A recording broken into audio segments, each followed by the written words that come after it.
sometimes hard to believe. We just think somehow we mature beyond it. But Yeah.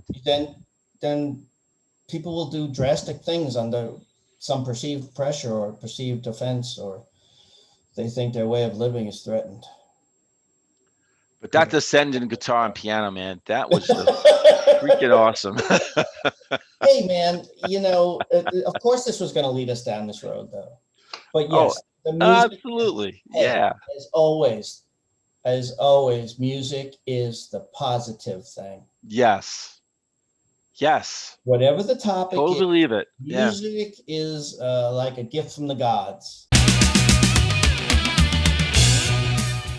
Hey, everyone, and welcome to another episode of Into the Music. My name is Greg, and that guy over there is Chris. And Chris, why don't you tell the audience out there what we have in store for them today? Okay, we got a Ko-fi request from Andrew Branch, and we've done some of his requests before. Andrew. And the name of this song is Don't Make Me a Target, and it's by a band named Spoon. Have you heard the song of the band? No. Nope. Okay. So, yeah. Good. So there'll be a true reaction. Okay.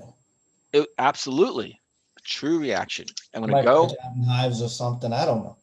And I'm going to come back and tell you what I think. Okay.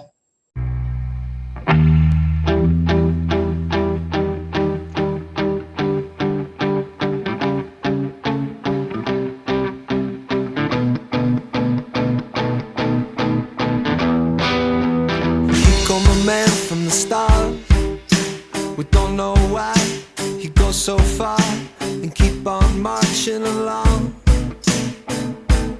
beating his drum.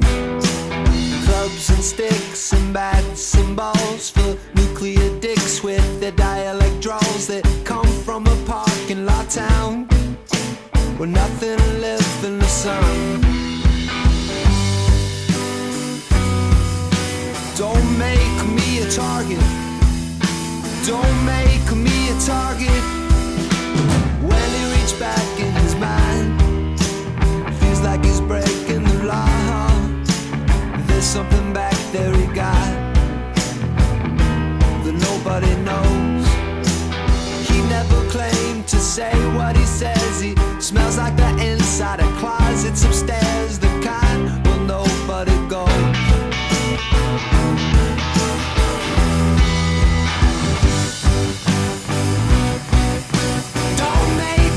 Target.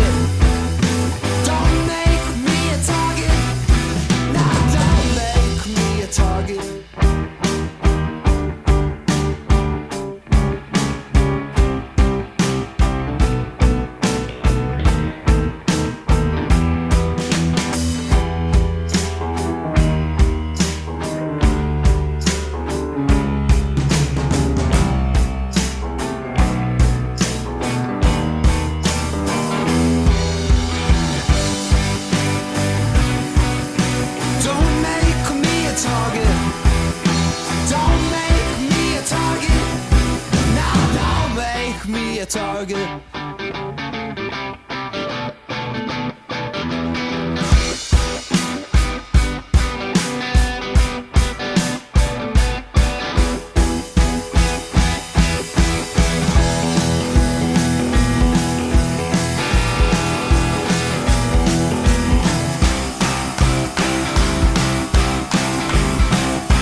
target.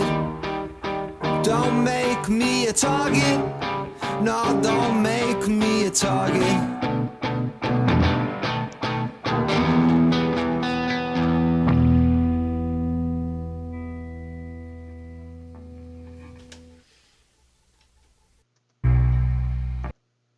Wow, that was a really good first listen. There's something about that song.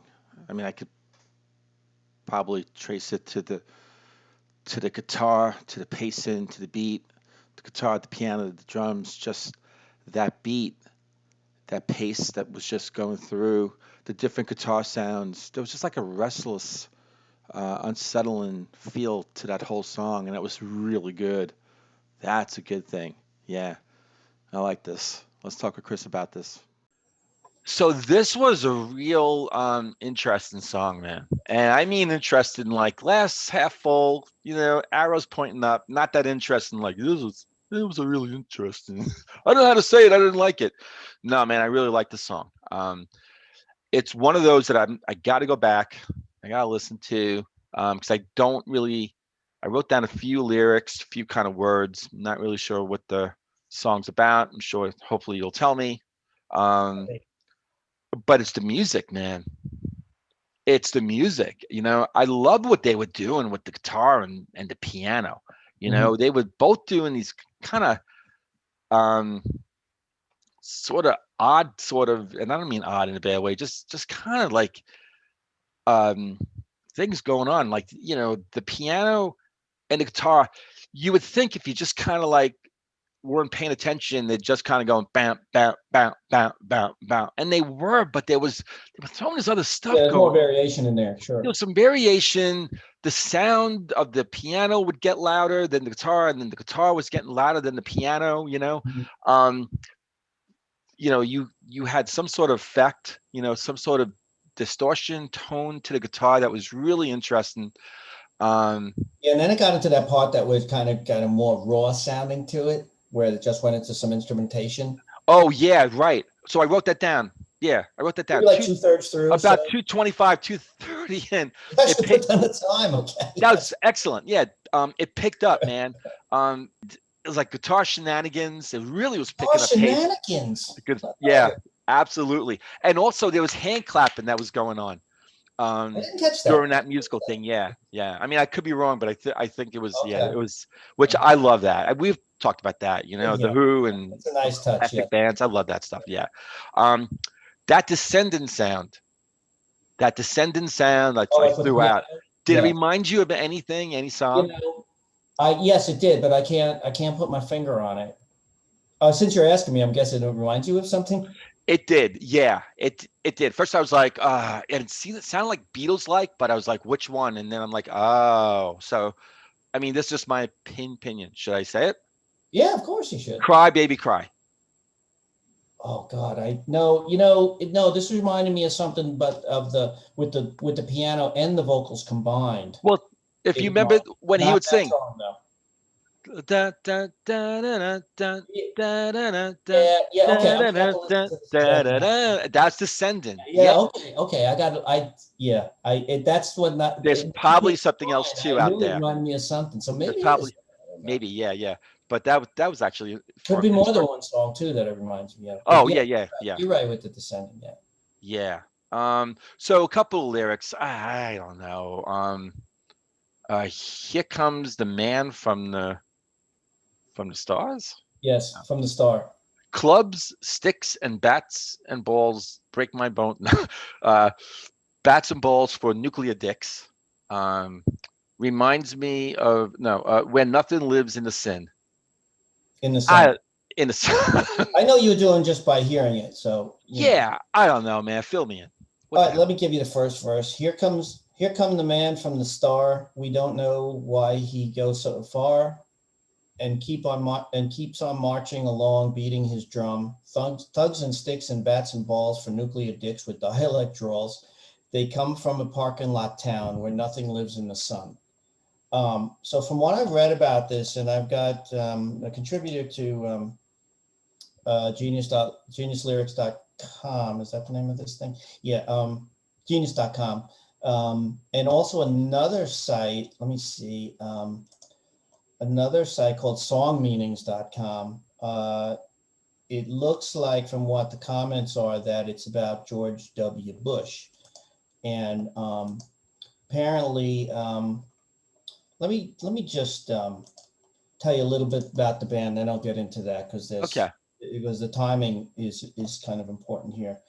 They've been active. This band Spoon has been active since 1993 to the present. Okay. And this particular song came out in 2007. Okay, and George W. Bush was president at the time. And this band is from Texas. Okay. All right. So they might have a strong opinion about George W. Bush because he was governor there for a while before he was president. And, you know, he owned the Texas Rangers, right? Yep. So I think that's where the sticks and bats and balls, although why do you need sticks and bats? You know, one of the, bats. But anyway, maybe it's just the cadence was right. So apparently they're talking about him and, the name of the song, Don't Make Me a Target. So apparently this is about George W. Bush getting us involved in foreign wars.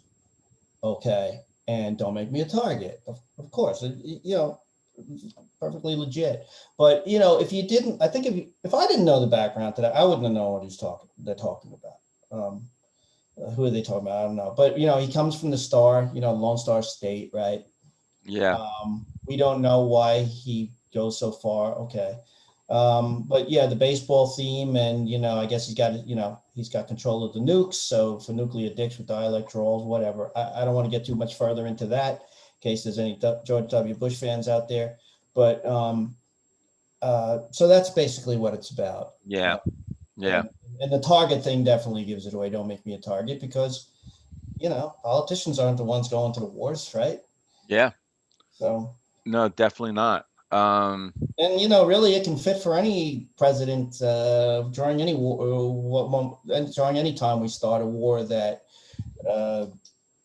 might not be justified, So what about the line where nothing lives in the sun? They come from a parking lot town where nothing lives in the sun. Okay. All right. Which is Texas. And the sun beats down. It's considered like a parking lot state. I've never been to Texas. I don't want to. Well, it's hot. It's always hot. Yeah, maybe nothing. Yes. Yeah. Yeah. Although trying to make the connection to the overall sort of the political statement that, what's interesting. You might have to know more about state politics in Texas to really make an informed explanation. So do you think because they were from Texas, their song was more pointed at the Texas when he was, governing or whatever he was? I'm just saying there may be some lyrics in here that refer to things that were just on the state level. Right. That's what I'm saying. Okay. We don't follow Texas politics. Right. But we don't think that. But we don't think the song is all about that. It's probably just it's just about him and him as a man, a leader, or whatever like that. Yeah. And and of course it's a general statement about, who the targets are, whose backs are you putting the target on, What's interesting, if you remember the first Kasabian song that we listened to, I'm trying to remember, racking my brain right now what the name of the song was. But when I was doing the homework, I think you might have reacted to that. Mm-hmm. And there was some